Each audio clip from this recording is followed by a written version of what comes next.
We are fighting against the human press. My God, sweat. Bodies, flesh against flesh. That's what this comic book convention is. It's getting down and dirty. Stop now. It looks pretty good, Cree. All right. We are talking with David Mazzucchelli, a longtime Marvel artist, but now he's jumped ship and has done work for DC and worked for yourself on Rubber Blanket. Exactly. Rubber Blanket Press, which is our own company. Well, tell me about the progression of your art. I mean, what made you go from Marvel to DC to, your own publishing? Well, I guess getting into comics, the only thing I really knew from reading comics as a kid and as a teenager was superhero stuff, Marvel and DC, and I really liked it and wanted to see if I could get into that and do that work. And after I got out of art school, I did a lot of sample pages and eventually got a story from Marvel that led to getting on the Daredevil book, which I drew for about, I think, 2 or 2.5 years. During which, at the end, Frank Miller came on as writer, and that's when we did the story Born Again, which was probably the most famous of the Daredevil stories that we did. So what do you think you were able to bring to superhero comics that people weren't seeing before? That people weren't seeing before? Well, gee, I don't know. There's a lot of people who do a lot of good work. I think what I brought, maybe that was my own point of view, was I was always more interested in what characters did when they were not in costume than when they were in costume, and trying to get a real emotional and psychological sense of what was going on between the characters or in their heads. And so I was always very interested in showing emotions through facial expression, body language, trying to get the everyday street scenes to be as interesting as the action stuff. Now let's talk about Rubber Blanket for a moment, which is like a complete jump from the superhero stuff.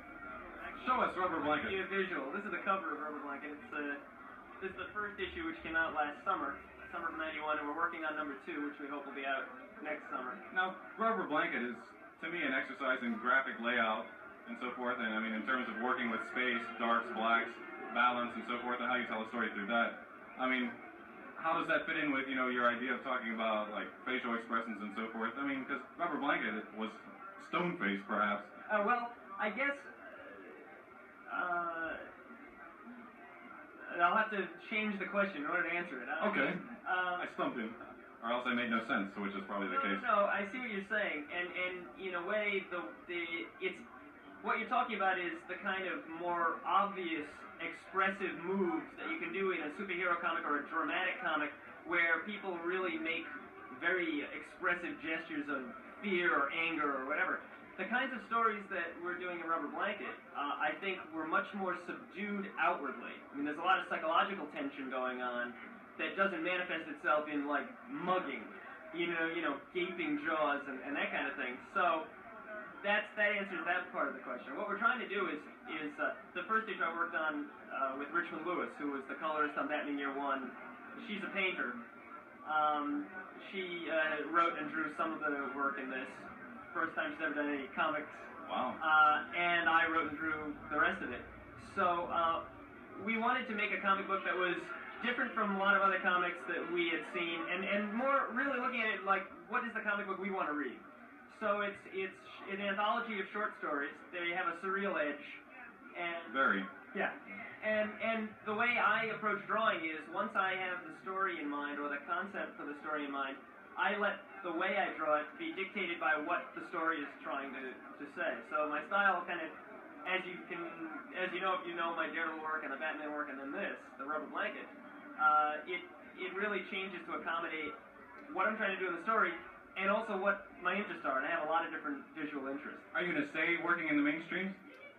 Well, I haven't worked in the mainstream for about 2 or 3 years, and I don't have any plans to at the moment. I'm doing a few little things here and there. Cover for Cheval Noir for Dark Horse. I did a piece for a portfolio of the Mobius character Arzak that I think Tundra is going to be publishing.